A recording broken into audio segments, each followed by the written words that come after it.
Baik.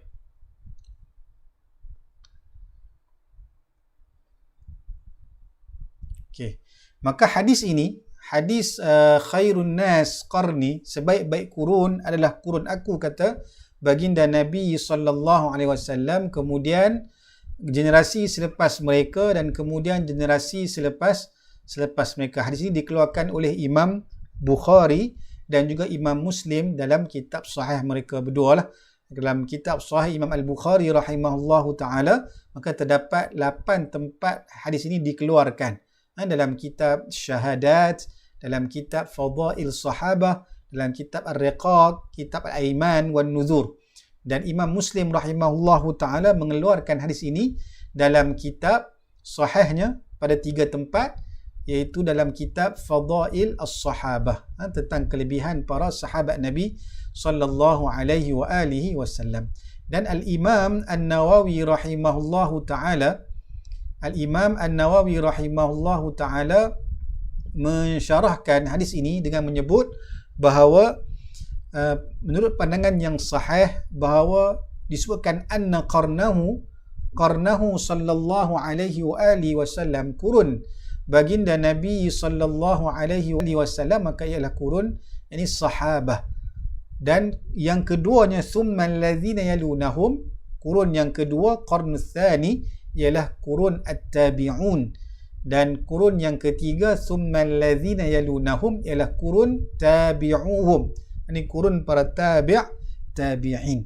Jadi jelaslah dalam hadis tadi memuji akan generasi tabi'in, maka sebab itulah para fuqaha di kalangan Abu Hanifah, Imam Malik, Imam Ahmad, maka mereka berhujah dengan hadis mursal yang dilakukan oleh para tabi'in, kerana para tabi'in maka dipuji oleh baginda Nabi sallallahu alaihi wa alihi wasallam.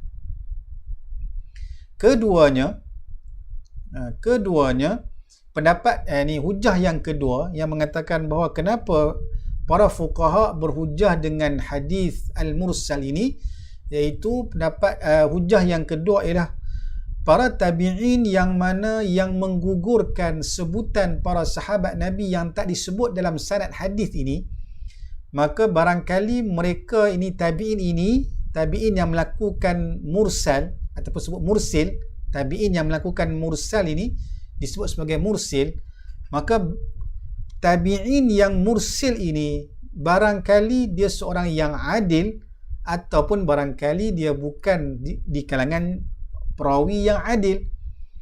Kalaulah dia bukan di kalangan perawi yang adil, maka terbatallah untuk berhujah dengan hadisnya, kerana perawi tabi'in itu tidak adil, tidak thiqah, tidak adanya adalah, dan bukan ditolak, terbatal penghujahan tadi, tertolak penghujahan hadis mursal tadi disebabkan perawi yang mursil tadi seorang yang tidak adil, bukan disebabkan irsal yang dibuat oleh tabi'in tadi, tapi disebabkan penolakan penghujahan tadi disebabkan dia tidak adil, dia tidak thiqah. Itu sebabnya. Lalu sekiranya perawi tabi'in yang melakukan irsal, yang memursalkan ataupun dia mursil yang mengirsalkan hadis mursal tadi, kalau dia adil, maka tidaklah harus untuk dia menggugurkan, menyebut perantaraan antara dia sehingga sampai kepada baginda Nabi sallallahu alaihi wa alihi wasallam, melainkan yang digugurkan itu adalah seorang perawi yang adil di sisi tabi'in yang melakukan irsal tadi. Jadi kalau dia seorang yang adil, yang tidak ada keraguan ke atas keadilan, perawi yang digugurkan namanya oleh perawi yang mursil tadi, perawi yang melakukan irsal tadi, maka sebab itulah boleh berhujah dengan hadis mursal tersebut, sebab dia mengirsalkan, dia menggugurkan nama perawi yang mana pada pandangannya seorang yang adil, seorang yang thiqah di sisinya. Kalau dia tak buat demikian, kalaulah dia mengirsalkan, menggugurkan nama perawi yang tidak adil, tidak thiqah, maka di situ telah menjadi perbuatan talbis, menjadi satu perbuatan yang melakukan kesamaran kepada sanad hadis tadi, yang boleh menjejaskan akan keadilan perawi tabi'in tadi yang melakukan irsal. Jadi ini sebab hujah kenapa para fuqaha pakai hadis mursal yang diirsalkan oleh para tabi'in, kerana para tabi'in kalau dia seorang yang adil, maka dia mengirsalkan hadis tersebut, dan dia irsalkan itu adalah perawi-perawi yang pada pandangannya adalah adil ataupun thiqah, maka sebab itulah dia mengirsalkan sanad hadis tersebut. Maka kalau dia tak buat sedemikian, maksudnya kalau dia berdusta, yang dari sudut dia mengirsalkan perawi yang tidak adil di sisi dia, tapi dia irsalkan, dia hazafkan, dia gugurkan, dia sandarkan terus kepada baginda Nabi SAW, maka ketika itu bagaimana dia boleh dikatakan sebagai seorang yang adil? Kerana dia telah melakukan talbis, telah melakukan tadlis juga dalam sanad hadis tersebut. Sebab itulah para fuqaha di kalangan Imam Abu Hanifah, Imam Malik dan juga Imam Ahmad, maka mereka menerima pakai akan hadis mursal dalam ihtijaj, dalam berhujjah. Kemudian mungkin timbul persoalan, apa sebab seorang yang thiqah itu untuk melakukan irsal dalam pengriwayatan hadis daripada seorang perawi yang thiqah? Kenapa dia buat irsal? Kenapa dia tak sebut nama perawi yang thiqah itu? Mungkin akan timbul persoalan sedemikian. Lalu jawapannya, fal jawab, kata Syekh Abdullah Sirajuddin rahimahullahu ta'ala, di sana ada terdapat beberapa sebab-sebab. Yang pertamanya, perawi tabi'in yang thiqah, yang adil tadi, dia melakukan irsal kerana dia mendengar sendiri hadis daripada ramai jama'atin thiqatin wa sahha indahu. Maka dia mendengar hadis tadi daripada ramai perawi-perawi yang thiqah, dan sahihnya hadis tadi di sisi tabi'in tadi, wa sahha indahu. Kemudian tabi'in tadi melakukan irsal kerana apa? I'timadan ala sihhatihi an syuyukhihi, kerana dia berpegang kepada hadis tadi, hadis yang sahih daripada gurunya, dari gurunya, maka disebabkan hadis itu hadis yang memang diriwayatkan oleh ramai yang thiqat dan sahih, maka tabi'in yang thiqah tadi mengirsalkan sanad hadis tersebut, maka tanpa menyebut perantaraan dia sehingga sampai kepada baginda Nabi sallallahu alaihi wa alihi wasallam. Demikian ini yang berlaku kepada Ibrahim An-Nakhai rahimahullahu taala. Maka dia menyebut, ma haddathtukum an ibni Mas'ud radhiyallahu anhu faqad sami'tuhu min ghairi wa'idin. Kata Ibrahim An-Nakhai, bahawasanya apa yang aku telah tahdiskan, aku telah menyampaikan hadis daripada Ibnu Mas'ud radhiyallahu anhu, maka sesungguhnya aku telah mendengarnya bukan daripada seorang saja, satu riwayat saja. Maka ramai riwayat-riwayat yang beliau ambil daripada guru-guru beliau untuk sampai kepada Ibnu Mas'ud radhiyallahu anhu. Itu sebab kenapa berlakunya irsal di kalangan para tabi'in yang thiqah. Yang keduanya, kata para ulama, kata Syekh Abdullah Sirajuddin, ialah para tabi'in yang thiqah tadi barangkali terlupa siapa yang mentahdithkan sanad hadis tersebut. Lalu tabi'in yang thiqah ini mengetahui akan matan tersebut, maka dia menyebutnya secara mursal. Kerana apa? Sebab asal jalan untuk sampai kepada matan tadi dengan sanad tadi daripada gurunya sehingga sampailah kepada Rasulullah SAW, maka sudah tentulah dia akan ambil riwayat daripada seorang perawi yang thiqah, daripada perawi yang thiqah sehingga sampai kepada baginda Nabi sallallahu alaihi wa alihi wasallam. Maka itu juga sebab yang kedua kenapa berlakunya irsal di kalangan para tabi'in yang thiqah. Yang ketiga, kata Syekh Abdullah Sirajuddin rahimahullahu ta'ala, ialah ketika perawi tabi'in yang thiqah ini meriwayatkan hadis tersebut ataupun menyampaikan hadis tersebut, maka tidaklah dia bermaksud untuk tahdis, untuk meriwayatkan hadis tersebut, tetapi perawi tabi'in yang thiqah yang melakukan irsal tersebut menyebut hadis tadi bertujuan untuk yadhkuruhu, untuk dia nak ingat, untuk dia ulang kaji ketika berlakunya muzakarah. Kerana para muhadithin kebanyakan mereka juga melakukan sesi muzakarah. Mereka mengulangi balik hadis-hadis yang beliau telah riwayatkan daripada para guru-guru mereka, yang telah mereka dengar daripada guru-guru mereka.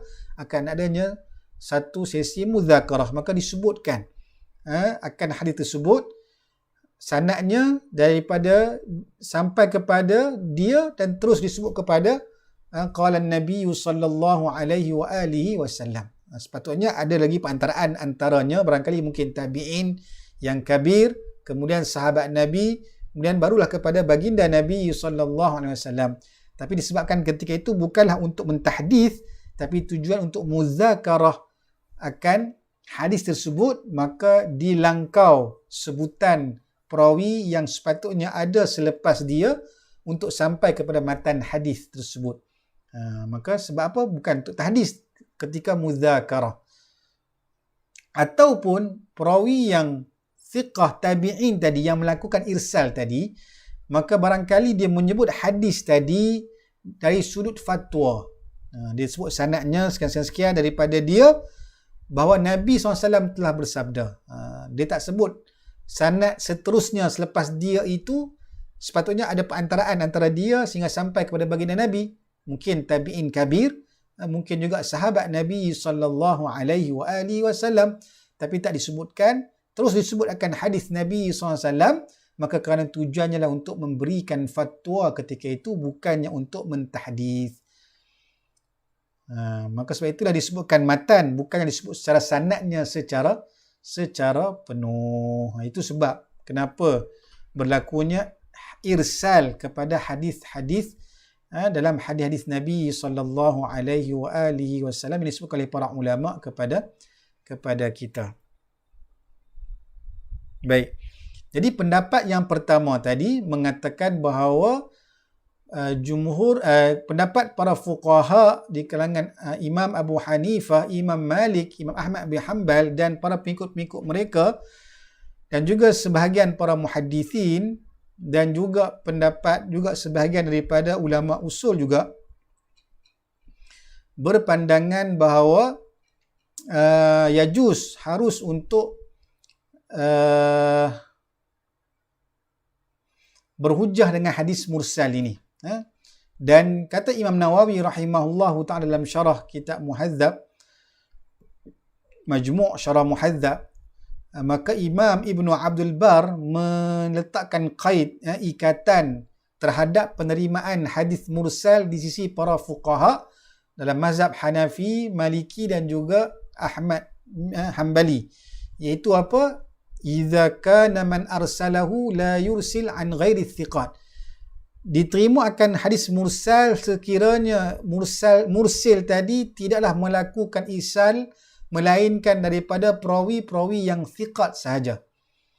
Kalaulah dia mengirsalkan hadis tadi, sanad tadi daripada perawi thiqat dan selain daripada yang thiqat, mungkin dhaif, maka ketika itu fala khilaf, tiada khilaf untuk para ulama fuqaha menolak akan hadis tadi. Jadi juga berkata para ulama yang lain bahawa dari sudut hujah para ulama menerima akan riwayat hadis mursal tadi, ini hujah para fuqaha menerima hadis mursal di sisi para ulama mazhab Hanafi, sekiranya hadis mursal tadi, mursil tadi yang melakukan irsal tadi adalah dari kalangan kurun yang 3 yang dimuliakan oleh baginda Nabi sallallahu alaihi wasallam.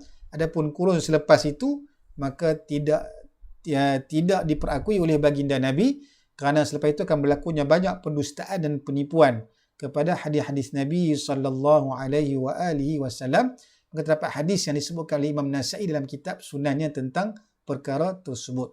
Jadi itu dia punya hujah kenapa para fuqaha di kalangan Abu Hanifah, Imam Malik dan juga Imam Ahmad bin Hanbal dan pengikut-pengikut mereka menerima akan hadis mursal ini. Dan demikian juga pendapat daripada Abu Bakr Ar-Razi Al-Hanafi ataupun disebut sebagai Al-Jassas. Abu Bakr Ar-Razi Al-Jassas, pengarang kitab Ahkam Al-Quran, yang menyusun tentang tafsir ayat ahkam, ahkam Al-Quran ini. Yang mana Imam Jassas wafat tahun 370 Hijrah. Yang mana juga Abu Walid Al-Baji, itu ulama dalam mazhab Maliki, wafat tahun 474 Hijrah. Yang mana beliau ada karang kitab Syarah Muwatta dan juga mengarang kitab Ihkamul Fusul fi Ahkamil Usul dalam ilmu usul fiqh, dan juga adanya usul muqarin. Maka beliau juga menyebut perkara yang sama, yakni kalau perawi itu mengirsalkan daripada perawi-perawi yang thiqat dan selain daripada perawi yang thiqat, maka hadis mursalnya itu tak diterima secara sepakat oleh para fuqaha. Namun kalau tak diketahui perihalnya, idza lam yu'lam haluhu, maka famursaluhu maqbul. Kalau tak diketahui perihalnya, adakah dia riwayat daripada perawi yang thiqat sahaja ke, ataupun thiqat bercampur dengan selain daripada thiqat ke, maka disebutkan oleh para ulama tadi, oleh Abu Walid Al-Baji dan juga Abu Bakr Ar-Razi tadi, maka famursaluhu maqbul ittifaqan indal Hanafiyah wal Malikiyah, diterima secara sepakat di sisi para fuqaha mazhab Hanafi dan juga mazhab Maliki. Dan berkata Syekh Dr. Muhammad Abu Syahbah rahimahullahu taala dalam kitab Al-Wasitnya dalam ilmu mustalah hadis, beliau menyebut bahawa barangkali pandangan para fuqaha di kalangan mazhab Hanafi, mazhab Maliki dan juga Imam Ahmad bin Hanbal ini, barangkali prinsip mereka ialah tahsinuz zan birrawi, yakni mereka berlapang dada, berbaik sangka terhadap perawi-perawi di kalangan para tabi'in yang mana mereka ini merupakan yang thiqah lah. Mestilah syaratnya la yarwi illa an thiqah. Perawi tabi'in ini syarat dia mestilah dia meriwayatkan daripada perawi yang thiqah sahaja. Jadi kalau seorang tabi'in yang thiqah itu meriwayatkan hadis daripada perawi yang thiqah, maka ketika itulah boleh berhujah dengan hadis mursal yang diirsalkan oleh perawi tabi'in yang thiqah tersebut. Bahkan Imam Ibn Jarir menghikayatkan bahawa terdapat ijma' para tabi'in terhadap qabul al-mursal, terhadap menerima akan hadis-hadis mursal ini, dan tak ada sesiapa pun di kalangan para a'immah, para imam-imam yang terawal yang mengingkarinya, sehinggalah kepada Ra'sil Mi'atain, sehingga sampai kepada 200 tahun, Ra'sil Mi'atain. Maknanya para tabi'in, menurut pendapat Ibnu Jarir, ijma' tabi'in menerima akan pengriwayatan hadis mursal yang dilakukan oleh para tabi'in. Kerana ini juga berdasarkan dalil hadis yang disebutkan tadilah, iaitu Nabi mempersaksikan sebaik-baik kurun ialah kurun sahabat dan kurun tabi'in selepas itu dan kurun tabi'in. Bahkan juga kata para ulama, sebahagian di kalangan para ulama, para fuqaha, yang mengatakan berhujah dengan hadis mursal ini secara mutlak, sehingga akan ada di kalangan mereka yang balagha, yang berlampauan, yang bersangatan dalam menguatkan hadis mursal tadi berbanding dengan hadis musnad lah. Hadis musnad, hadis yang bersambung sanadnya. Ini pun telah kita bincangkan dalam perbahasan yang lepas, kan? Wa ma bi sam'i kulli rawin yattasil isnaduhu wal musnadul muttasilul isnadi min rawi hatta al mustafa wa lam yabin. Ini telah kita bincang tentang hadis musnad, hadis yang bersambung sanadnya daripada awal sehinggalah sampai ke penghujungnya. Ini panggil musnad. Maka mereka menyebutkan bahawa para fuqaha yang menguatkan hadis mursal berbanding musnad ni, sehingga ada ucapan mereka menyebut man asnada faqad ahalak wa man arsala faqad takaffala lak. Maka ini ucapan yang disebutkan oleh para fuqaha lah. Mereka menyebut bahawasanya sesiapa yang mengisnadkan sesuatu hadis dengan sanadnya, maka faqad ahalak, maka sesungguhnya kamu perlu untuk merungkaikannya, ini perlu menyempurnakannya. Ini perlu untuk mencari, perlu bahas tentang perawi-perawinya, sebab dia dah dimusnadkan, disambungkan sanadnya sehingga sampai kepada penghujungnya. Maka kita perlu untuk mengkaji tentang perawi-perawi yang disebut, mengetahui tentang keadilannya, mengetahui tentang dhabitnya. Adapun hadis yang arsal, waman arsalam, bagi sesiapa perawi yang mengirsalkan hadis tadi, faqad takaffala lak, maka sesungguhnya dia telah memberi jaminan kepada kamu. Jadi sebab apa memberi jaminan? Disebabkan perawi itu tabi'in yang thiqah, maka dia mengirsalkan, yang dia pula mengirsalkan itu melainkan dia meriwayatkan daripada perawi yang thiqah juga, maka dia telah memberi jaminan bahawa sanadnya itu adalah thiqah, mana boleh diterima, boleh diguna pakai. Itu antara ucapan lah yang disebut oleh sebahagian para fuqaha. Namun sudah tentulah di kalangan jumhur muhaddithin, maka sudah tentulah hadis musnad itu lebih diutamakan, lebih aula berbanding dengan hadis mursal. Sebab hadis mursal itu berlakunya inqita', berlakunya terputus, sanadnya itu tidak bersambung, maka sudah tentulah hadis yang musnad itu lebih diutamakan berbanding dengan hadis mursal. Baik. Itu pendapat yang pertama, pendapat di kalangan para fuqaha, antaranya Imam Abu Hanifah, Imam Malik, juga Imam Ahmad bin Hanbal dan para pengikut-pengikut mereka, dan juga sebahagian di kalangan para muhaddithin dan juga ulama-ulama usul sebahagian. Pendapat yang kedua, ini pendapat yang kedua ialah pendapat yang disebut oleh syarih rahimahullahu ta'ala dalam kitab Taqirat Saniyah ini. Itu disebutkan pendapat yang kedua ini ialah dhaifun, ataupun disebut dalam kitab Taqirat ini, thumma alam anna hukmal mursal ad-dha'fu. Pendapat yang kedua, hadis mursal hukumnya adalah dhaif ataupun dha'fu, lemah. Iaitu apa maksud lemah? La yuhtajju bihi, tidak boleh dijadikan sebagai hujjah. Itu maksud dhaif, la yuhtajju bihi, tidak boleh dijadikan sebagai hujjah.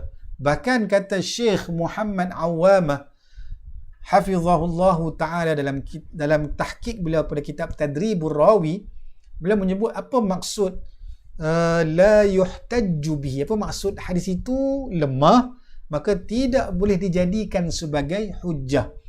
Kata para ulama, kata beliau, kata Syekh Muhammad Awamah hafizahullahu ta'ala, maksud la yuhtajju bi itu ialah membawa maksud la yajibul amalu bih, itu tidak wajib beramal dengannya, beramal dengan hadis tersebut. Kenapa? Sebab hujjiyah, untuk menjadikan sesuatu itu sebagai hadis yang boleh dijadikan sebagai hujjah, maka hadis yang hujjah ini, maka ia melazimi kita untuk melakukan sesuatu perbuatan tersebut.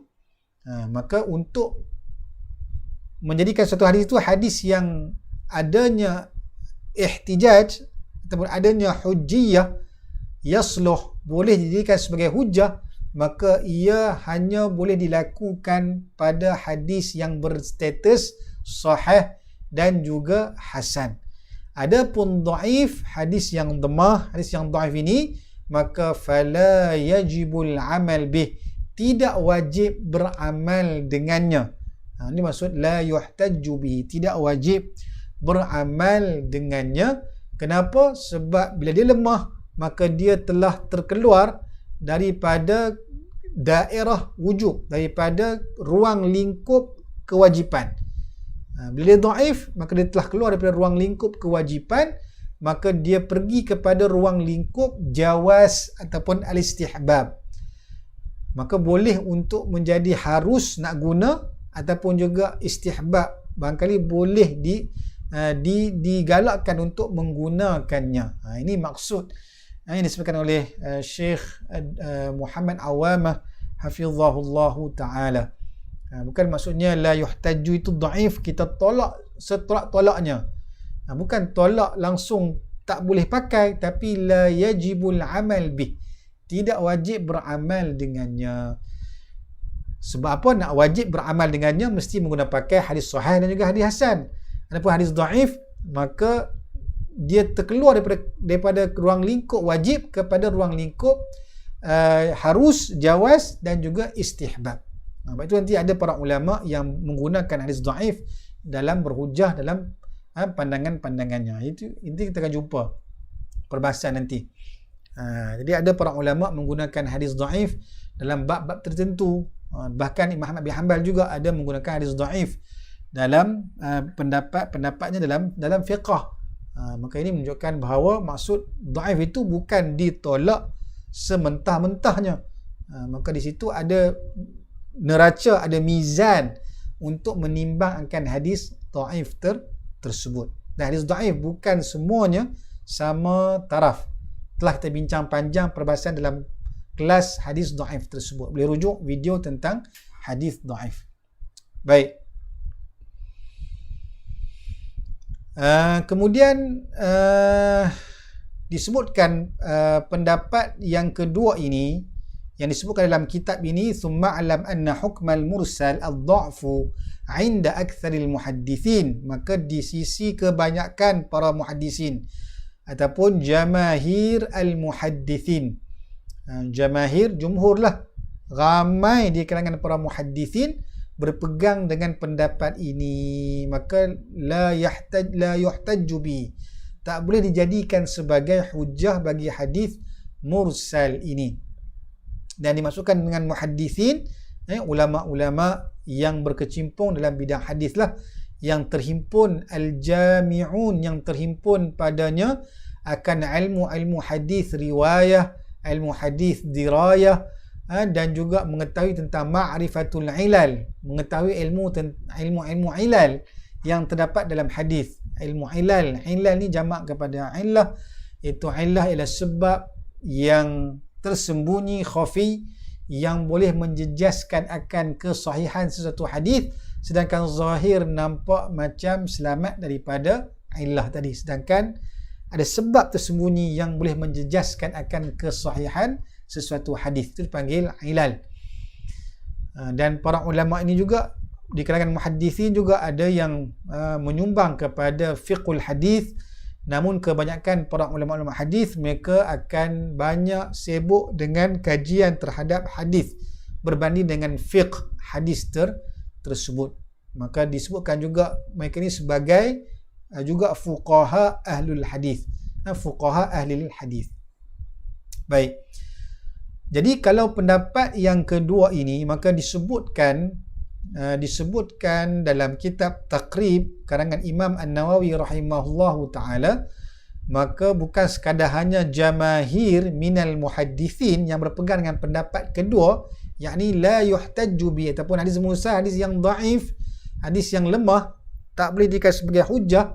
Bukan sahaja di kalangan jamahir muhaddithin, bahkan disebutkan juga oleh Imam An-Nawawi rahimahullahu ta'ala, kathirin minal fuqaha'i wa ashabil usul, juga ramai di kalangan para fuqaha dan juga ashab usul, para ulama usulul fiqh.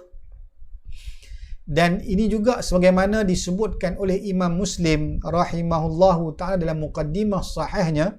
Imam Muslim ketika dia mengarang kitab Sahih Muslim, maka beliau meletakkan muqaddimah kitab Sahih Muslim. Berbeza dengan Sahih Imam Bukhari. Sahih Imam Bukhari tidak ada muqaddimah yang dibuat oleh Imam Bukhari. Imam Muslim, beliau mengarang ada muqaddimah yang khusus terhadap kitab Sahih Imam Muslim ini.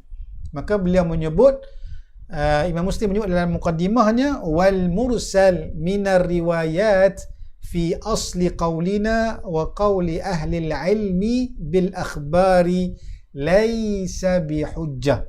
Kata Imam Muslim rahimahullahu ta'ala, dan adapun hadis mursal daripada riwayat-riwayat dalam riwayat hadis, maka pada asal qaul pandangan kami dan pandangan ahli ilmu di kalangan para muhaddithin dan juga para fuqaha bil akhbar, yang mana bahawasanya khabar-khabar yang mursal tadi laisa bihujjah, maka tidak boleh dijadikan sebagai hujjah. Dan juga pendapat jumhur para muhaddithin tadi, antaranya juga Imam At-Tirmizi rahimahullahu ta'ala dalam kitab Ilal As-Saghir, maka disebutkan tentang permasalahan hadis mursal ini. Imam Tirmizi mengarang kitab Ilal As-Saghir ini pada penghujung kitab Sunan ataupun kitab Jami' Al-Imam Tirmizi. Dalam kitab Jami' itu di penghujungnya maka dikarang kitab Ilal ini, menjelaskan tentang hadis-hadis yang terdapatnya illah ataupun hadis mu'allal, berlaku pada sanad atau berlaku kepada matan. Jadi beliau menyebut bahwasanya hadis itu sekiranya dia adalah mursal, al hadithu idza kana mursalan fa innahu la yasihhu 'inda aktsari ahli al hadis, maka hadis itu sesungguhnya hadis mursal tadi tidak yasih, tidak sahih di sisi kebanyakan para ulama-ulama ahli hadis. Tidak sahih, yakni tidak dijadikan sebagai hujjah. Qad dha'afahu ghairu wahidin minhum, dan juga sesungguhnya bukan seorang di kalangan mereka yang mendhaifkan hadis-hadis mursal ni. Maka ramainya para muhaddithin yang mendhaifkan hadis-hadis mursal. Dan beliau juga menyebut, Imam Tirmizi juga menyebut, wa qad ihtajja ba'du ahli al-ilmi bil mursal aidan. Beliau juga menyebut bahawa sesungguhnya berhujjah sebahagian para ulama ahli ilmu di kalangan para fuqaha juga dengan hadis mursal ini. Mana bukan sahaja fuqaha,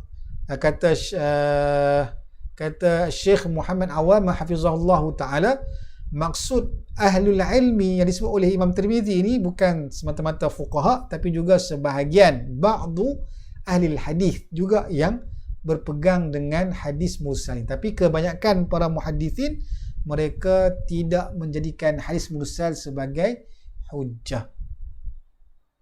Baik.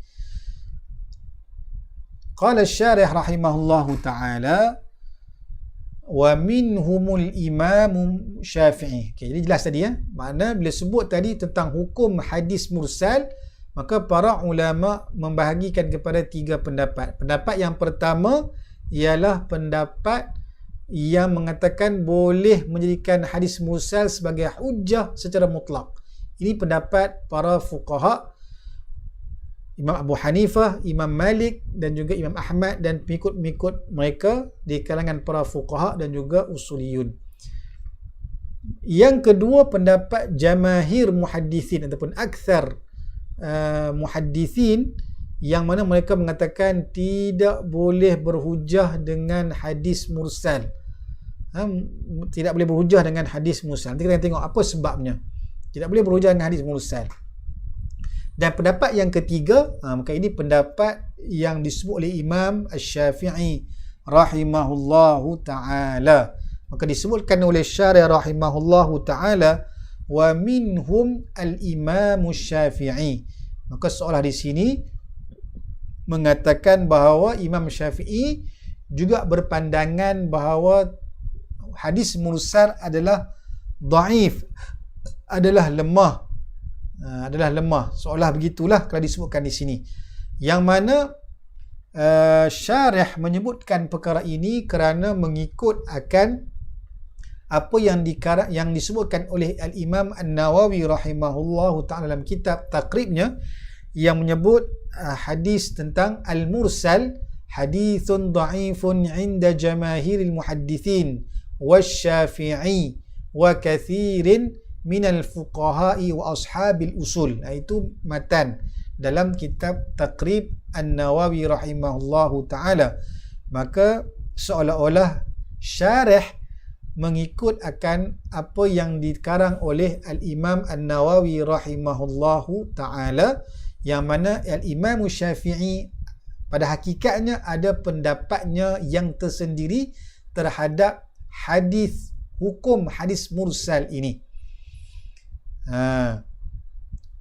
Bahkan kalau disebutkan di sini, barangkali para ulama menyebutkan Imam Nawawi sebagai contoh para ulama yang menghukumkan hadis mursal sebagai dhaif ini adalah disebabkan kata-kata Imam Ibnu Abdul Bar yang menyebutkan bahawa dalam satu ucapannya yang menyebut bahawa ka'annahu ya'ni anna Syafi'i awwalu man raddahu, seolah-olah Al-Imam Syafi'i lah orang pertama yang menolak akan hadis mursal ini. Baik, jadi sebab itulah kalau kita jumpa kitab, akan jumpa contoh Imam Syafi'i antara ulama yang menolak akan penghujahan hadis mursal ini, yang mengatakan hadis mursal ini adalah dhaif.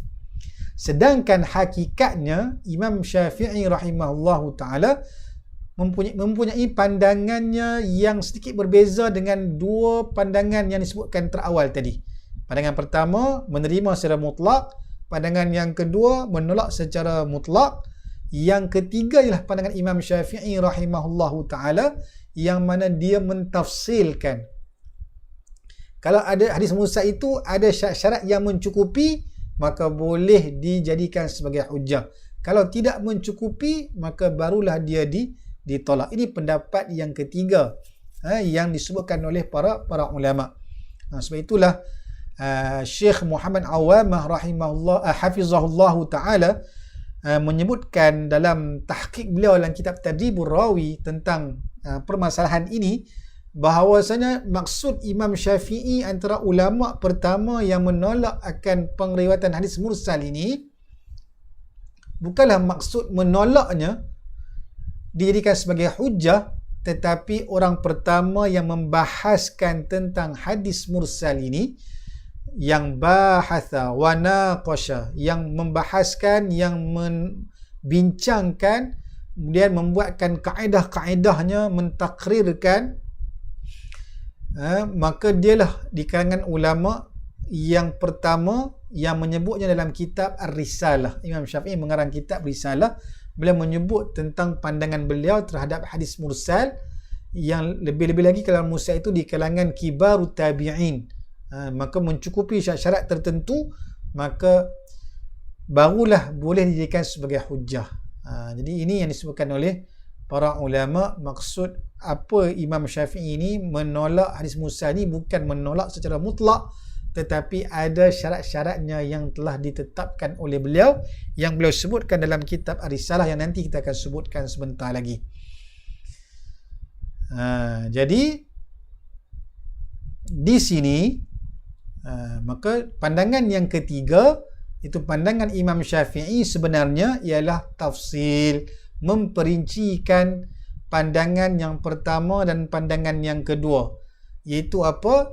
Kata beliau, kata para ulama, antaranya Syekh Abdullah Sirajuddin rahimahullahu ta'ala, bahwasanya hadis mursal ini yuhtajju bihi, boleh dijadikan sebagai hujjah apabila i'tadada bi'adidin, apabila dia dibantu, ditolong, dikuatkan dengan jalan-jalan lain. Bagaimana? Bi an yurwa musnadan, hadis yang mursal tadi dibantu, ditolong dengan ada riwayat lain yang menguatkannya, dengan cara hadis yang lain itu diriwayatkan secara musnad. Hadis mursal, dan hadis mursal ini dibuat oleh tabi'in, maka dia dibantu oleh riwayat lain yang musnad, yang bersambung sanadnya. Ataupun dibantu oleh hadis yang mursal dari sanad yang lain, bukan sanad yang sama daripada sanad yang pertama tadi. Dia ada sanad mursal yang kedua. Ataupun hadis mursal tadi disokong dan dikuatkan kerana hadis itu juga diamalkan oleh sebahagian para sahabat Nabi sallallahu alaihi wa alihi wasallam. Hadis itu mursal dibuat oleh tabi'in, tetapi hadis itu disokong kerana dia juga diamalkan oleh sebahagian para sahabat Nabi sallallahu alaihi wasallam ataupun kebanyakan para ulama. Maka ini disebutkan oleh Imam An-Nawawi rahimahullahu ta'ala dalam syarah Muqaddimah Muslim, dan terperinci syarat untuk menerima akan hadis mursal ini disebut oleh Imam Syafi'i rahimahullahu ta'ala secara jelas dalam kitabnya Ar-Risalah karangan beliau. Jadi Syekh Muhammad Awamah hafizahullahu ta'ala turut menyebut nas ini dalam kitab tahqiq beliau dalam Tadrib Rawi ini. Antaranya disebutkan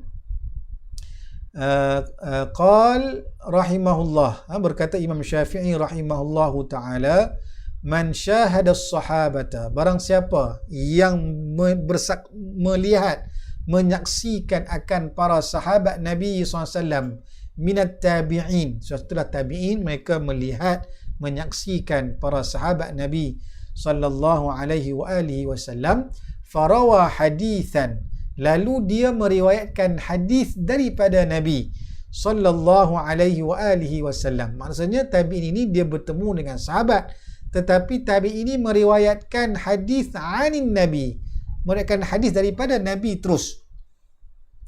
Maka u'tubira alaihi bi umurin, maka hadis mursal tabi'in tadi boleh diiktibarkan dengan beberapa perkara berikut. Yang pertama, adakah riwayat hadis mursal tadi syarakahu, dikongsi oleh para hufaz ma'munun, lalu hufaz yang ma'munun, hufaz yang ma'mun, yang aman, yang terpelihara, yang adil, yang thiqah tadi, meriwayatkan hadis mursal tadi secara musnad. Ini syarat yang pertama. Kalau hadis mursal tadi, maka dikongsi juga riwayatnya oleh para hufaz yang ma'munun, lalu dia meriwayatkan secara musnad akan hadis mursal tadi, maka dah cukup, dah satu syarat. Yang kedua, adakah diriwayatkan hadis mursal tadi daripada jalan selain daripada mursil yang pertama. Hal ruwiya mursalan min ghairi tariqil mursil al-awwal, adakah hadis mursal tadi diriwayatkan daripada selain jalan yang diriwayatkan oleh mursil yang pertama. Kalau ada mursal yang kedua yang diirsalkan dengan lain jalan daripada mursil yang pertama, maka juga telah menguatkan akan hadis mursal tadi. Yang ketiga, adakah au afta bihi ba'dus sahabah, adakah sebahagian para sahabat berfatwa dengan hadis yang diirsalkan tadi. Kalau ada sebahagian sahabat mengeluarkan fatwanya bertepatan dengan hadis yang diirsalkan oleh tabi'in tadi, dah pun cukup syaratnya. Yang keempat, adakah dia fatwakan au afta bihi amatu ahli ilm, adakah difatwakan oleh kebanyakan ahli ilm, oleh para ulama. Yang kelima, wa yanbaghi an yakuna ar-rawi al-mursil mimman yarwi 'an ats-thiqat la al-majahil wad-du'afa. Yang kelima, hendaklah perawi yang melakukan irsal tadi, hendaklah dia meriwayatkan daripada perawi yang siqat sahaja, perawi yang thiqah, yang dipercayai, yang adil dan dhabit. La al-majahil wa du'afa, bukannya meriwayatkan hadis daripada perawi yang majhul, yang tak diketahui akan ain ataupun hal dia, ataupun dikatakan perawi yang lemah. Kalau perawi yang tabi'in yang thiqah, dia meriwayatkan hadis daripada perawi yang thiqah juga, dia membuat irsal, maka masih lagi boleh diiktibarkan hadisnya. Dan yang keenam, kata Imam Syafi'i rahimahullahu ta'ala, wala yukhalifu thiqat fi riwayatihim, dan riwayat hadis mursal tadi tidak menyalahi akan pengriwayatan thiqat yang lain. Maka hadis mursal tadi tidak menyalahi akan pengriwayatan thiqat dalam pengriwayatan mereka. Jadi kalau cukup 6 tadi, maka hadis mursal tadi maka boleh diiktibarkan. Bahkan kata para ulama, antaranya Syekh Sayyid Abdul Majid Al-Ghawri hafizahullahu ta'ala, dalam kitab beliau Mawsu'ah Ulum Hadis, maka disebutkan tentang syarat yang disebutkan oleh Imam Syafi'i rahimahullahu ta'ala ini. Maka ada 4 syarat bagi perawi yang mursil tadi, dan 1 syarat mesti kena ada pada hadis mursal tadi.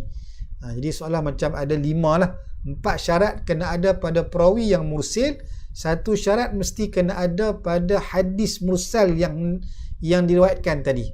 Apa dia 4 syarat tersebut? Yang pertama, an yakunal mursil min kibarit tabi'in. Mestilah perawi yang melakukan irsal tadi, yang mengirsalkan hadis tadi, di kalangan kibarut tabi'in. Contoh Sa'id bin Al-Musayyib, kan? Dan seumpama dengannya dipanggil kibar tabi'in.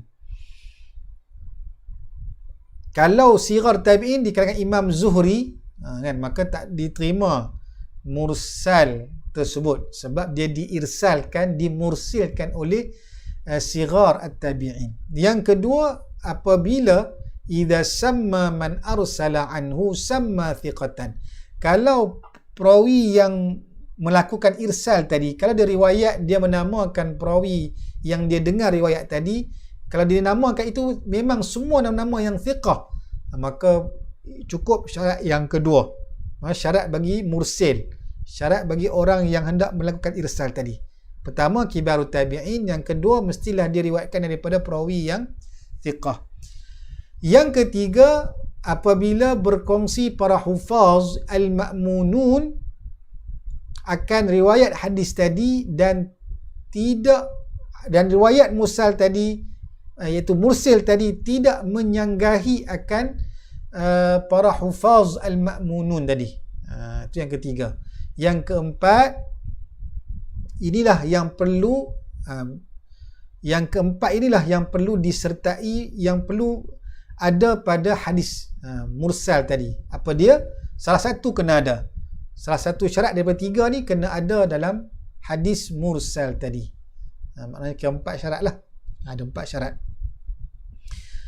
Apa dia? Yang pertama, sama ada hadis itu mestilah diriwayatkan dengan jalan lain secara musnad. Kalau hadis mursal tadi, cukup 3 syarat mursil tadi. Kibarut tabi'in, berkongsi riwayat daripada hufaz ma'munun, dan dia tidak menyalahi akan riwayat hufaz ma'munun tadi. Kemudian yang kedua, dia akan meriwayatkan daripada perawi yang thiqah. Ditambah satu lagi, kalaulah ada jalan lain tadi dengan cara musnad. Hadis mursal tadi juga diriwayatkan secara musnad dalam riwayat yang lain. Maka kalau ada, maka sudah boleh berhujah dengan hadis mursal tersebut. Ataupun hadis tadi, ada hadis mursal, kemudian ada hadis lain, jalan lain mursal juga. yang jalannya tak sama dengan jalan mursal yang pertama tadi. Maka kalau jadi begitu pada hadis mursal tersebut bercampur dengan 3 syarat mursal tadi, maka boleh dijadikan hujjah mursal tersebut. Yang ketiga, hadis mursal tadi bertepatan dengan qaul sahabi, bertepatan dengan pandangan para sahabat ataupun fatwa para sahabat Nabi sallallahu alaihi wasallam. Ataupun yang keempat, hendaklah hadis mursal tadi difatwakan oleh kebanyakan para ulama, aktsaru ahli ilm. Maka barulah hadis mursal tadi boleh dijadikan sebagai hujjah menurut pandangan al-Imam Syafi'i rahimahullahu ta'ala. Maka bila cukup syarat tadi, maka jelaslah akan sihhatu makhraj, jelaslah akan kesahihan makhraj, yakni masdar ataupun sumber hadis mursal tadi dan apa yang menyokongnya. Makhraj yakni sanad hadis. Makhraj juga lah maksudnya sanad hadis. Maka diketahui tentang asal ataupun sumber keluarnya hadis tadi, hadis mursal tadi, dan juga apa hadis yang menguatkannya tadi. Maka wa annahuma sahihan, maka kedua-duanya menjadi hadis yang sahih.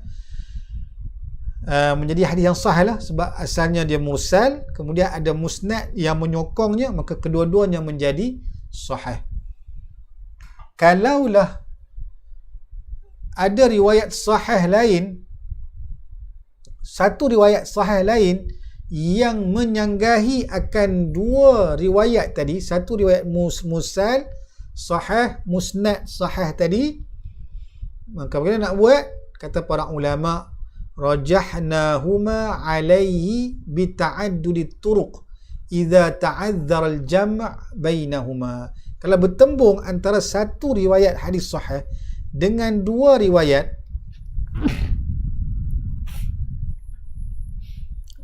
alhamdulillah, kalau bertembung antara satu riwayat sahih dengan dua riwayat musnad dan mursal yang sahih,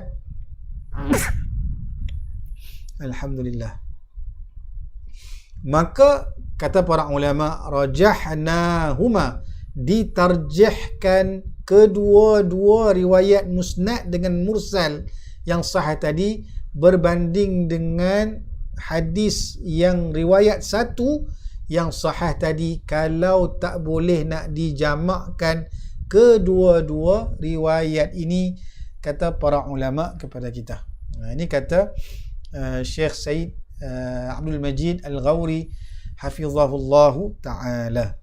Jadi itu pentingnya juga tentang hadis mursal yang makbul di sisi para ulama hadis ataupun sebahagian para ulama hadis, sekiranya berlakunya pertembungan antara dua jalan yang sahih dengan satu jalan yang riwayat juga yang sahih tapi satu jalan sahaja.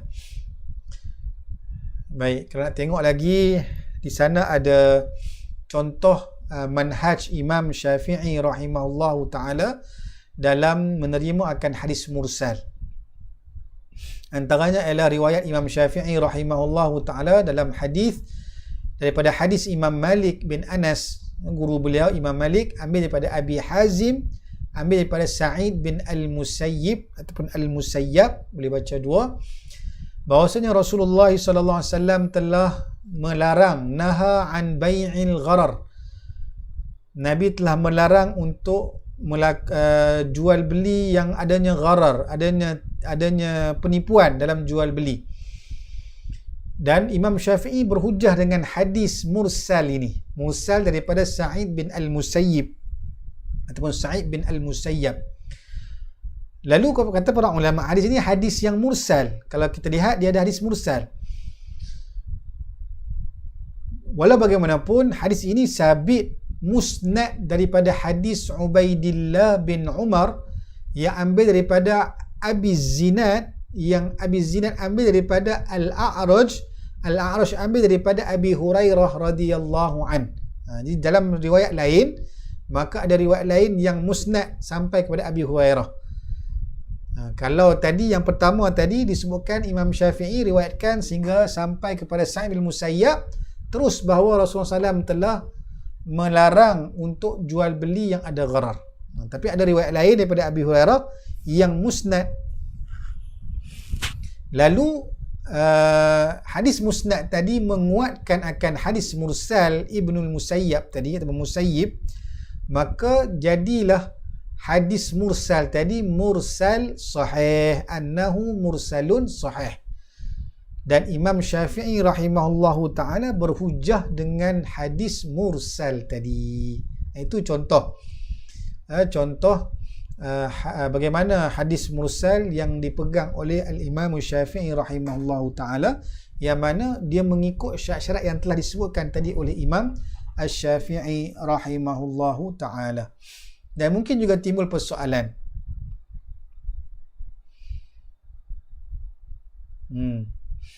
Mungkin timbul soalan, kalaulah hadis mursal tadi dikuatkan dengan hadis musnad, maka hujahnya itu sudah tentulah berdiri ke atas hadis musnad, bukan pada hadis mursal.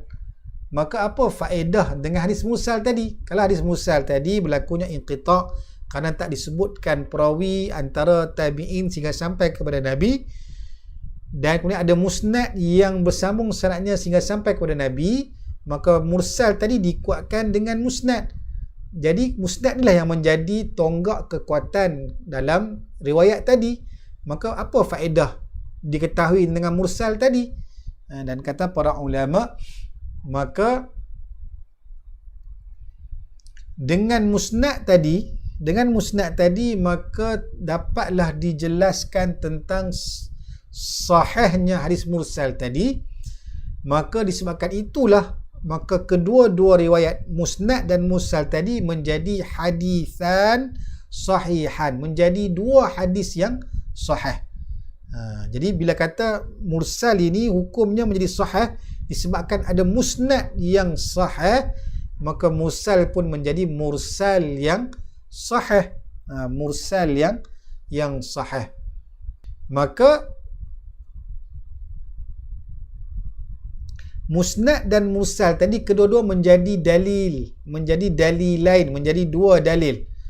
Maka kalaulah kedua dalil ini disanggah oleh satu hadis sahih yang disebutkan tadi dengan satu jalan, dan sukar untuk kita menjamakkannya, maka didahulukan dua riwayat musnad dan juga mursal tadi berbanding dengan satu riwayat hadis yang sahih saja ni. Itu pentingnya adanya juga hadis musnad dan juga hadis mursal tadi disebutkan oleh para ulama kepada kita. Mereka nak bincang lagi perbahasan tentang di sana terdapat pandangan ucapan Imam Syafi'i rahimahullahu ta'ala yang menyebut tentang irsal Sa'id bin al-Musayyib, yang mana disebut oleh Imam Syafi'i irsalu Sa'id ibn al-Musayyib atau Musayyab indana hasanun. Maka ulama telah berbeza pendapat apa maksud mursal Sa'id bin al-Musayyib ini atau Musayyab, mengikut dia adalah hasan, adakah kesemuanya secara mutlak ataupun masih terpakai ikut syarat-syaratnya. Pendapat yang pertama, ulama mengatakan, saya sebut secara ringkas saja kerana nak sebutkan panjang, maka mursal Sa'id itu menjadi hujah di sisi Imam Syafi'i sekalipun tidak sempurna syarat-syarat yang disebutkan oleh Imam Syafi'i tadi. Ini ada pendapat yang pertama lah, iaitu sebabkan mursal Sa'id bin al-Musayyib ini kalau disemak, maka dia kebanyakannya ada sanad yang musnad lah, sanad yang bersambung sanadnya dengan jalan yang lain. Ini pendapat yang pertama. Pendapat yang kedua ialah mengatakan mursal Sa'id bin al-Musayyib ini sama seperti para tabi'in yang lain, kibarut tabi'in, maka boleh dikatakan sebagai hujah kalau cukup syarat-syarat yang telah disebutkan tadi oleh Imam Asy-Syafi'i rahimahullahu ta'ala. Jadi ini kata Khatib Al-Baghdadi rahimahullahu ta'ala, inilah pendapat yang sahih di sisi beliau, iaitu Mursal Sa'id bin Musayyab ini tidaklah dia itu sahih secara mutlak. Maka kalau cukup syarat tadi barulah diterima pakai oleh Al-Imam Asy-Syafi'i rahimahullahu ta'ala. Baik, seterusnya kata syarih rahimahullahu ta'ala. Ini sebab kita bincang tentang kalam Imam Asy-Syafi'i rahimahullahu ta'ala. Dan kata syarih sambung lagi perbahasan tadi, lil jahli bihalis saqit. Selepas disebut thumma alam anna hukmal mursal ad-dha'fu 'inda aktsaril muhaddithin wa minhumul imam Syafi'i lil jahli bihalis saqit. Maka ini menyebut tentang apa hujah kenapa para jumhur muhaddithin menolak akan hadis mursal tadi. Jadi kita dah sebut tadi ada 3 pendapat. Pendapat yang pertama, pendapat Imam Abu Hanifah, Imam Malik, Imam Ahmad dan pengikut-pengikut mereka di kalangan para fuqaha dan juga usuliyun menerima hadis mursal secara mutlak berdasarkan hujah-hujah mereka yang telah saya sebutkan tadi. Yang kedua, pendapat jumhur muhaddithin ataupun akthar muhaddithin yang menolak, yakni tidak berhujah dengan hadis mursal. Kerana apa? Sebab lil jahli bihalis saqit, sebab jahil yang tidak tahu, tidak diketahui akan perihal perawi yang digugurkan dalam sanad hadis tersebut. Sebab disebut mursal tadi, tabi'in rafa'ahu ila nabi, tabi'in mengangkat hadisnya kepada baginda Nabi. Makna dia menggugurkan perantaraan antara dia sehingga sampai kepada baginda Nabi. Jadi bila gugurkan, ada perawi yang digugurkan ataupun dimahzufkan, dihazafkan, tak disebut, maka menyebabkan tak tahu perihal perawi yang digugurkan itu. Adakah yang digugurkan itu sahabat? Ini disebut idh. Kata syarih, idh yuhtamalu an yakuna ghaira sahabiyyin, yang mana boleh diihtimalkan kebarangkalian. Idh yuhtamal, iaitu boleh jadi, yuhtamal, boleh dianggap, boleh berlaku kebarangkalian bahwasanya ayyakuna, bahwasanya perawi yang digugurkan as-saqit ataupun al-mahzuf, yang digugurkan itu mungkin ghaira sahabi, mungkin selain sahabat. Sebab tabi'in tadi bila dia menyandarkan kepada Nabi, kebarangkalian antara tabi'in untuk sampai kepada Nabi tadi, barangkali tabi'in tadi menggugurkan sahabat dan barangkali juga mungkin menggugurkan tabi'in kabir, tabi'i kabir, ataupun menggugurkan tabi'in dengan sahabat. Jadi banyak kebarangkalian. Mungkin tabi'in ini menggugurkan sahabat, mungkin menggugurkan tabi'in yang lain, mungkin menggugurkan tabi'in yang lain. Baik, jadi kata syarah lagi, wa idza kana kadzalik, kalaulah perawi yang digugurkan itu selain sahabat Nabi. Sebab kalau yang gugur itu ialah sahabat, tak ada masalah, sahabat Nabi ni adil, udul, maka tak ada khilaf para ulama untuk menerima hadis yang sahabat Nabi meriwayatkan hadis tersebut tapi namanya tak disebut, digugurkan. Tapi disebabkan perawi yang digugurkan itu kemungkinan bukan sahabat, di kalangan tabi'in, sama ada tabi'in yang saghir ataupun tabi'in yang kabir.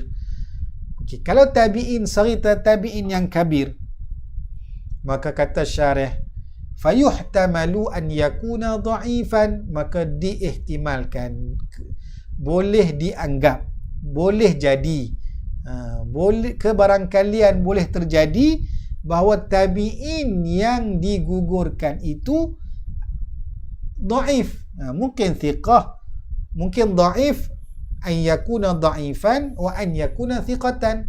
Boleh jadi perawi tabi'in yang digugurkan itu seorang yang dhaif ataupun thiqah.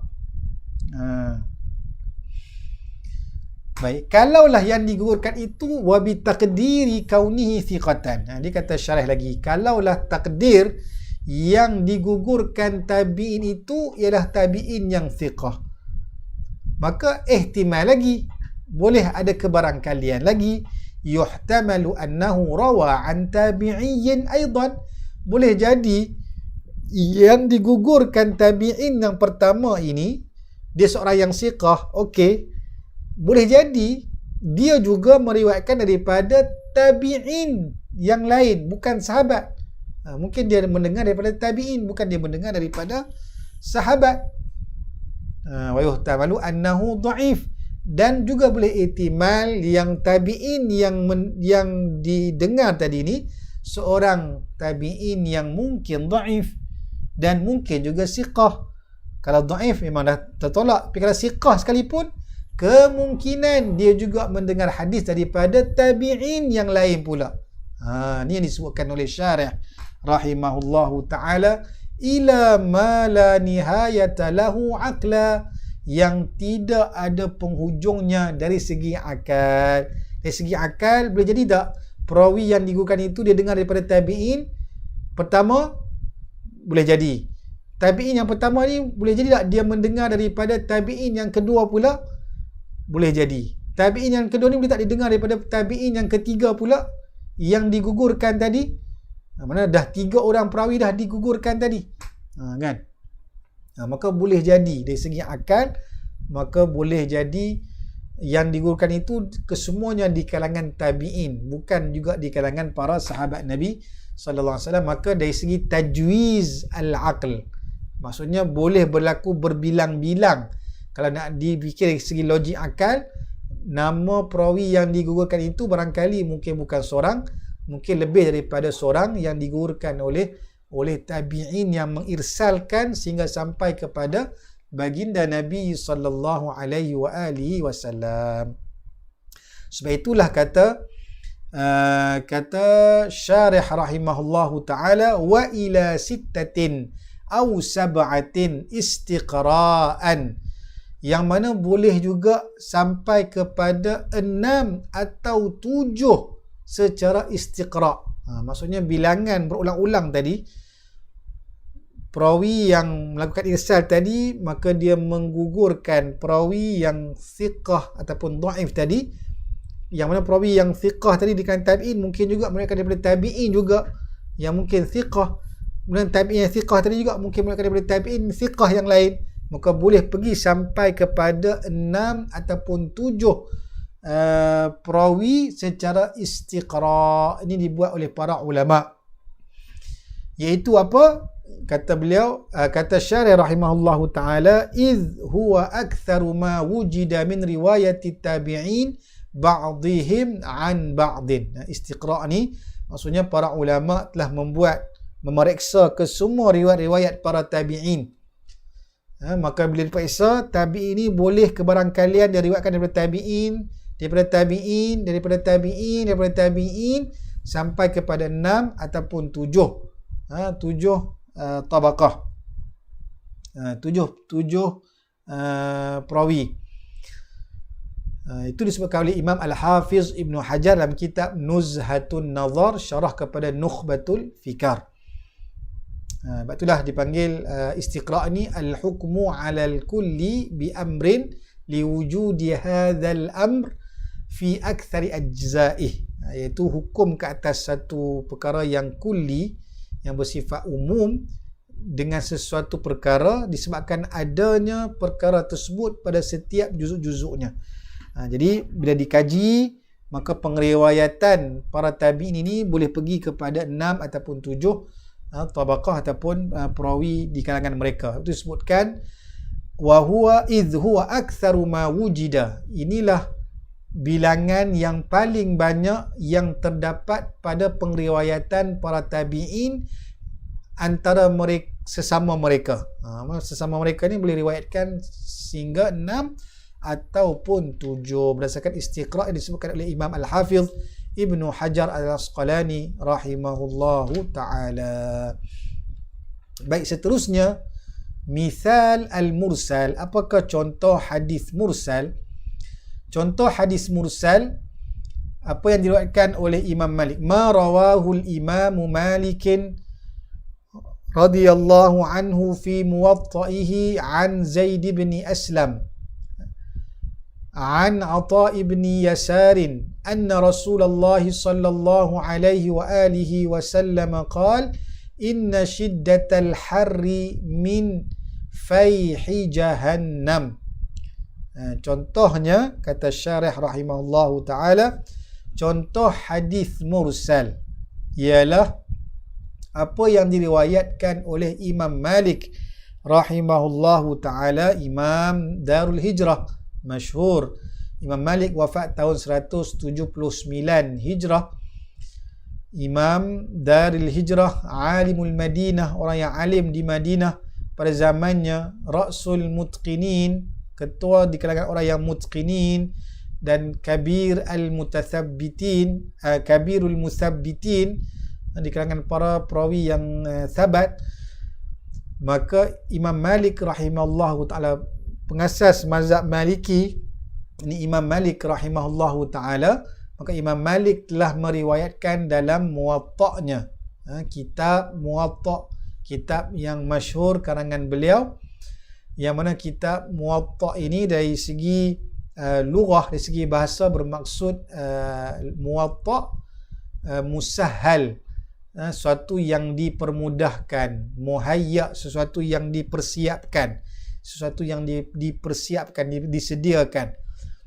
Dan dari segi istilah, kata para ulama, kitab Muwatta' ini adalah kitab yang tersusun mengikut bab-bab fiqhiyah yang meliputi akan hadis-hadis marfu'ah, hadis marfu' yang sampai sanadnya kepada baginda Nabi, dan juga hadis mauqufah yang mana sanadnya sampai kepada sahabat Nabi sallallahu alaihi wasallam, dan juga maqtu'ah, hadis yang sanadnya maqtu' sampai kepada para tabi'in. Maka kitab Muwatta' ini seperti kitab musannaf juga, sama, hampir sama, tetapi berbeza dari segi nama, Muwatta' dan juga musannaf. Apa bezanya?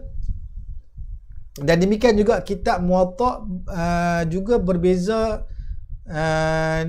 juga hampir sama dengan kitab Sunan, hampir sama dengan kitab Sunan, tetapi dalam kitab Sunan, ini Sunan Abu Dawud, Sunan Ibnu Majah, Sunan Nasa'i, kebanyakan kitab-kitab Sunan dia akan melazimi menyebut hadis-hadis yang marfu', hadis yang marfu'. Adapun kitab Muwatta' maka dia menghimpunkan hadis mauquf dan juga hadis maqtu'. Sebab itulah dinamakan dengan kitab Muwatta'. Dan sebab kenapa dinamakan kitab Muwatta' sebagai Muwatta', maka ada pendapat yang mengatakan bahawasanya disebabkan kitab mengarang kitab itu Imam Malik rahimahullahu ta'ala mempersiapkan kitab itu untuk manusia, mana untuk orang awam, untuk kita lah, watta'ahu linnas, menyediakan kitab hadis tersebut kepada kita. Maka ia mempermudahkan kita untuk mengetahui tentang hadis-hadis Nabi sallallahu alaihi wa alihi wasallam. Maka disebabkan benda itu mempermudahkan kita, maka disebutlah sebagai kitab Muwatta'. Dan juga ada pendapat yang menyebut bahawa sebab Imam Malik menamakan kitab Muwatta' sebagai kitab Muwatta', sebagaimana yang diriwayatkan daripada Imam Malik rahimahullahu ta'ala, beliau menyebut, aradtu kitabi hadha ala 70 faqihan, aku telah membentangkan kitab Muwatta' ini kepada 70 para fuqaha di Madinah, maka kesemuanya wata'ni alaih, kesemuanya telah wafaqni alaih, telah bersetuju, bersepakat terhadap aku tentang kitab Muwatta' ini. Maka aku menamakan kitab ini sebagai kitab Muwatta'. Ini disebutkan oleh Imam As-Suyuti dalam muqaddimah kitab Tanwirul Hawalik yang mensyarahkan kitab Muwatta' Imam Malik.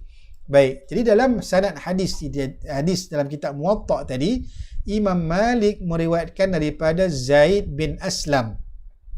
Zaid bin Aslam seorang tabi'i dan faqih madani, dan juga salah seorang perawi hadis yang wafat tahun 136 Hijrah. Yang Zaid bin Aslam ambil riwayat daripada Atha ibn Yasar. juga seorang tabi'i madani, salah seorang perawi hadis, wafat tahun 103 Hijrah. Maka Atha bin Yasar telah menyebut anna Rasulullah sallallahu alaihi wasallam qala, bahwasanya Rasulullah sallallahu alaihi wa alihi wasallam telah bersabda, inna shiddatal har, sesungguhnya keterikan ataupun keterikan kepanasan di siang hari ini merupakan min faihi jahannam, merupakan daripada percikan daripada api neraka Allah Subhanahu wa taala. Hadis. Maka Atha bin Yasar tabi'in, maka dia telah rafa'ahu ila Nabi sallallahu alaihi wasallam, dia telah mengangkat hadis tadi, telah merafa'kan kepada Rasulullah sallallahu alaihi wa alihi wasallam. Maka terdapat akan wasitah perantaraan antara dia dengan Nabi yang digugurkan di situ. Maka di sini menjadi hadis mursal. Ini contoh hadis mursal, yang mana hadis tadi diriwayatkan oleh Imam Malik dalam kitab Muwatta, dalam kitab Uqud as-Salah, pada bab larangan an-nahyu 'anis salah bil hajirah, larangan Nabi untuk solat ketika cuaca terlampau panas terik.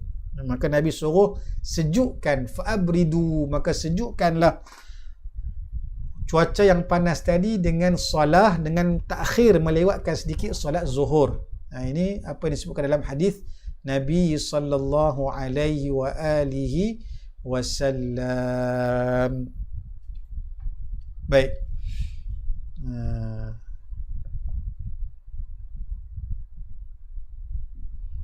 Kemudian terdapat lagi ta'liq daripada syarih rahimahullahu ta'ala yang disebutkan di sini, bahawa kata syarih Syekh Hasan Muhammad Al-Mashat rahimahullahu ta'ala, la yakhfa anna sya'na al-mithal al-idah fala yunafi dhalika anna al-hadith marwiyun fil muwatta alladhi huwa asahhu al-kutub ba'da kitabillah hasbama syahida al-imam Syafi'i bihi ala annahu yaqwa bil ahadith al-muttasila allati rawaha al-imam Malik wa ghayruhu min turuqin kathirah wa qad abanaha fi tanwir al-hawalik ala muwatta Malik fanzurhu. Intaha.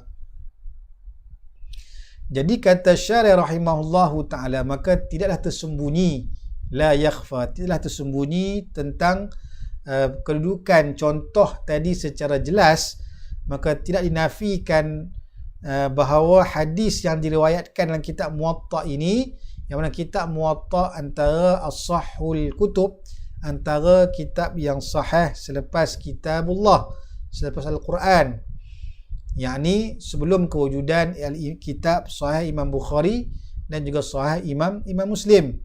Maka Al-Imam Syafi'i rahimahullah menyaksikan akan kitab Muwatta tersebut, mana dia berguru dengan Imam Malik rahimahullahu ta'ala, dan juga hadis dalam kitab Muwatta tadi dikuatkan dengan hadis yang bersambung sanadnya juga, yang diriwayatkan oleh Imam Malik dan selain Imam Malik daripada jalan yang banyak. Maka ini dijelaskan dalam kitab Tanwirul Hawalik ala Muwatta Imam Malik yang dikarang oleh Imam As-Suyuti rahimahullahu ta'ala. Baik. Jadi itu hadis mursal, dan ada lagi faedah-faedah yang berkaitan dengan hadis mursal ini, antaranya ialah mursal sahabi dan hukumnya di sisi para ulama hadis. Yang ni kita mungkin akan mungkin boleh sambung sedikit lagi sebelum kita habiskan terus perbahasan ini. Mohon maaf sikit, mungkin panjang sikit pada malam ini untuk kita habiskan perbahasan ini. Dan kata Syekh Syekh Abdullah Sirajuddin rahimahullahu ta'ala tentang hadis mursal sahabi. Jadi kita tengok mursal yang dilakukan oleh tabi'in. Maka mursal sahabi ini, maka dia berbeza dengan mursal at-tabi'in. Itu mursal sahabi ini ialah apa yang diriwayatkan, ma yarwihi ahadus sahabati 'anin nabiy sallallahu alaihi wasallam qawlan aw fi'lan thumma yatabayyanu annahu lam yasma'hu minhu sallallahu alaihi wasallam aw lam yahdurhu li sighari sinnih.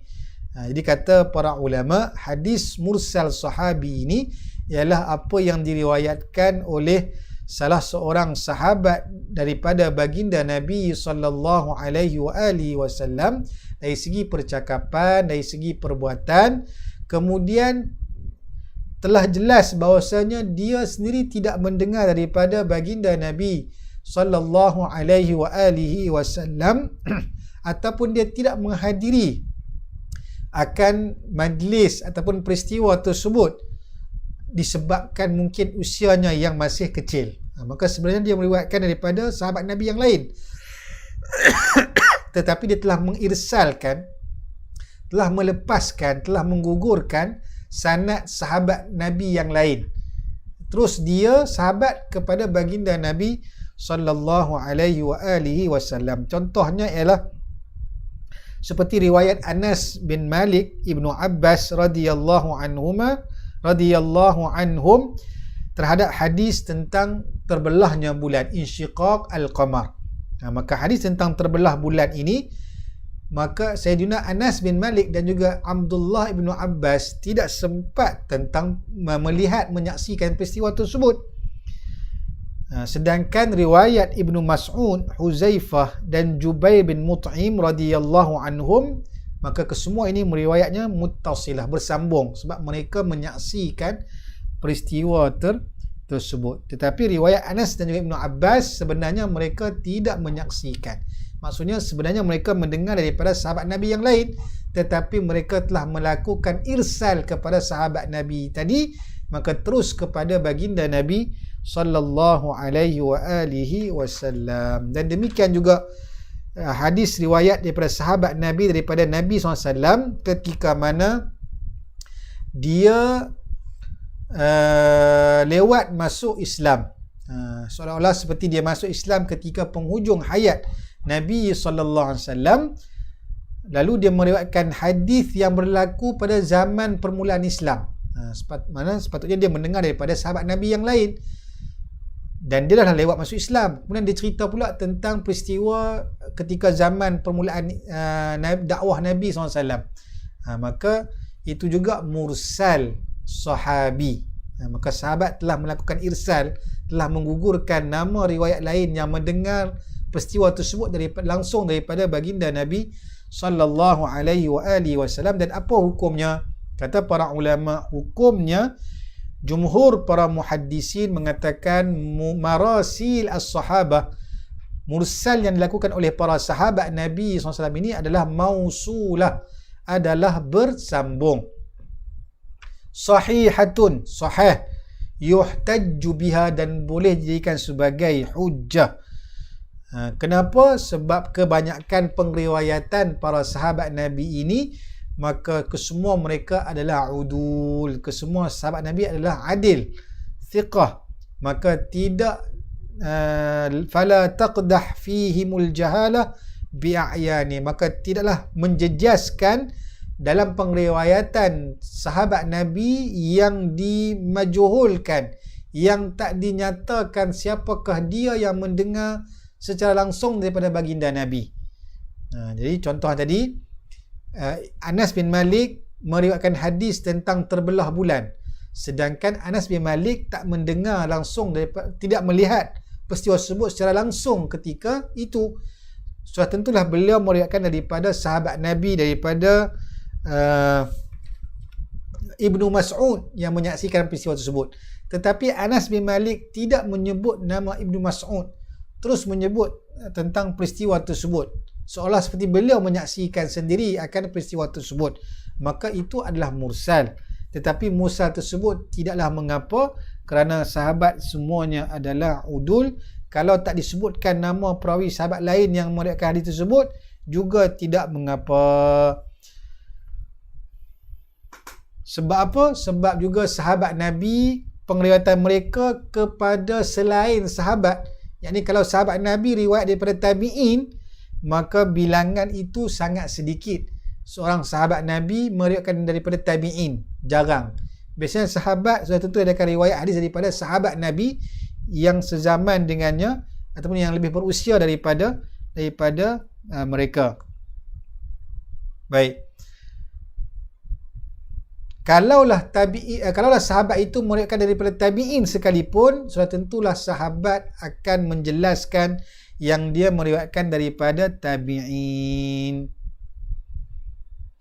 Dan juga kata para ulama, kebanyakan pengriwayatan sahabat Nabi yang meriwayatkan daripada tabi'in ini, maka kebanyakannya hadis-hadis yang bukannya marfu' tetapi adalah di kalangan perkara-perkara yang Israiliyat, yang mencerita tentang peristiwa-peristiwa daripada ahli kitab, yang diriwayatkan daripada ahli kitab, ataupun hikayat, suatu penghikayatan, penceritaan, ataupun mauqufat sahaja.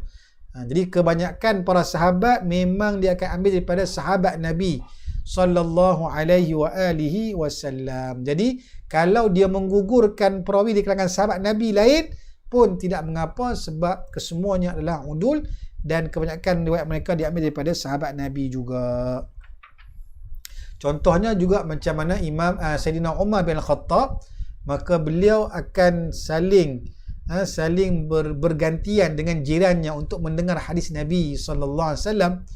Kan mungkin ada hadis yang didengar daripada jirannya itu, tapi dia menggugurkan sebutan nama jiran tersebut, maka diterus disebut akan baginda Nabi sallallahu alaihi wasallam, maka tidak mengapa kalau digugurkan juga nama sahabat tersebut. Baik. Kaedah. Di sana terdapat kaedah. Apabila bertembung antara hadis yang mausul, al-waslu wal irsal. Kalau bertembung antara sanad yang wasl, sanad yang bersambung dengan sanad yang irsal, sanad yang dilepaskan perawi di antara tabi'in sehingga sampai kepada baginda Nabi, maka mazhab jumhur muhaddithin dan para fuqaha dan juga usuliyun menyebutkan taqdimul muttasil alal mursal, maka diutamakan pengriwayatan hadis yang muttasil berbanding dengan hadis mursal. Sama ada perawi itu wahid ataupun muta'addid ataupun berbilang-bilang. Mana kalau muttasil itu rawinya wahid, satu, muttasil itu pengriwayatannya semua satu, maka tetap didahulukan juga hadis yang muttasil berbanding dengan mursal. Kenapa? Sebab li'annal wasla, kata para ulama, sanad yang wasl, sanad yang bersambung, ziyadatun, adalah berlakunya penambahan wahiyya maqbulatun minat thiqati dhabit, maka penambahan yang dilakukan oleh perawi yang thiqah dan juga dhabit, maka diterima di sisi para jumhur muhaddithin. Contohnya ialah hadis la nikaha illa biwali, hadis tentang tidak dikira nikah itu melainkan dengan adanya wali. Hadis riwayat Israel daripada jamaah, hadis riwayat Israel dan juga jamaah daripada Abi Ishaq As-Sabi'i, daripada Abi Burdah daripada Abi Musa radhiyallahu anhu, daripada Nabi sallallahu alaihi wa alihi wasallam. Maka hadis ini ada dua riwayat. Satu riwayat secara wasl, secara bersambung, mausul, bersambung sanadnya daripada Israel dan juga jamaah daripada Abi Ishaq As-Sabi'i, daripada Abi Burdah, daripada Abi Musa radhiyallahu anhu, daripada Nabi SAW. Dan Imam Al-Thawri, Sufyan Al-Thawri, Al-Syu'bah ambil daripada Abi Ishaq As-Sabi'i, daripada Abi Burdah, daripada Nabi SAW. Maka secara mursal, mana digugurkan nama Abi Musa Al-Ash'ari, Abi Musa Abi Musa Al-Ash'ari digugurkan, maka jadilah mursal sebab Abi Burdah an Abi Musa, maka tak disebutkan Abi Musa radhiyallahu anhu, Maka ditanyakan oleh Imam Al-Bukhari rahimahullahu ta'ala tentang hadis ini. Maka telah ditanya kepada Imam Bukhari tentang hadis, satu riwayat secara muttasil atau secara mausul, satu lagi riwayat secara mursal, digugurkan Abi Musa Al-Ash'ari di Imam Bukhari. Maka Imam Bukhari mengatakan tentang fahakama liman wasalahu, maka beliau menghukumkan kepada riwayat yang memausulkan sanad hadis tadi dengan mengatakan az-ziyadatu minats thiqah maqbulah, penambahan yang dilakukan oleh perawi yang thiqah maqbulah, maka diterima di sisi para muhaddithin. Baik, itu faedah. Seterusnya faedah lagi, kata Syekh Abdullah Sirajuddin rahimahullahu ta'ala,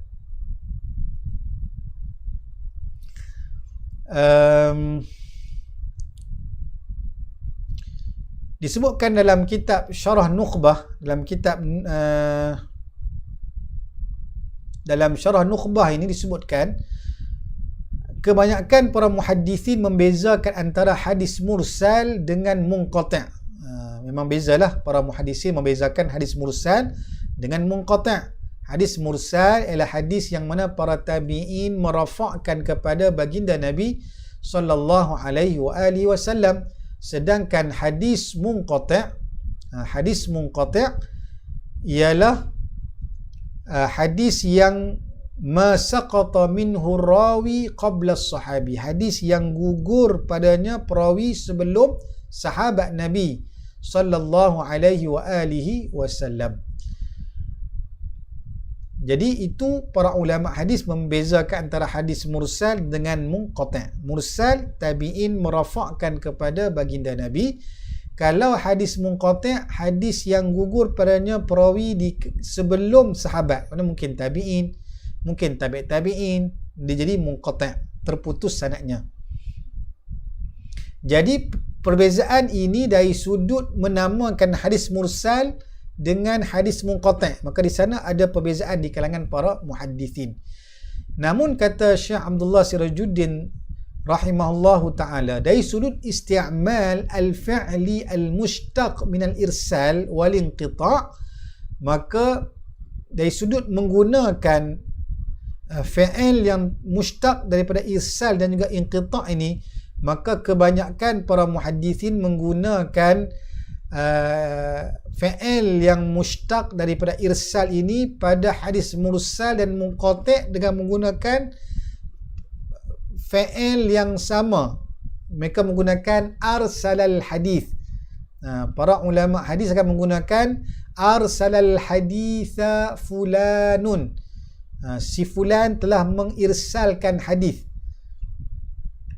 Maka para muhaddithin menggunakan istilah ini untuk menunjukkan kepada hadis mursal dan juga hadis munqati' juga. Sedangkan hadis munqati' berbeza dengan hadis mursal dari segi ta'rifnya, tetapi dari segi penggunaan istilah fi'il arsala itu yang istiqaq daripada irsal tadi, arsala daripada istiqaq daripada irsal, maka muhaddithin menggunakan arsalahu fulan untuk menunjukkan hadis itu hadis yang mursal dan juga hadis itu hadis yang munqati'. Habis itu kenapa tak guna istilah qata'ahu fulanun untuk hadis munqati'? Kan hadis munqati' mursal berbeza di sisi para muhaddithin. Kenapa muhaddithin bila menggunakan arsala itu, arsalal haditha fulanun, digunakan kepada kedua-dua hadis mursal dengan munqati'? Kenapa tak guna qata'ahu fulan? Kata para ulama, supaya tidak ada kesamaran di kalangan mereka yang mendengar. Kalau digunakan qata'ahu fulan, takut nanti orang ingat itu hadis yang maqtu', hadis yang maqtu' yang terhenti sanadnya kepada tabi'in. Sedangkan para muhaddithin nak menyebutnya sebagai hadis munqati', hadis yang terputus sanadnya. Maka digunakan juga istilah fi'il yang istiqaq daripada irsal, itu arsalal hadithu fulanun, bagi menunjukkan itu hadis yang mursal ataupun hadis yang munqati'. Itu dari sudut penggunaan lah disebutkan oleh para ulama kepada kita. Baik, boleh faham? Jadi itu beberapa perbahasan yang telah kita bincang panjang tentang hadis mursal dalam 2 siri kelas kita pada minggu lepas dan juga pada hari inilah.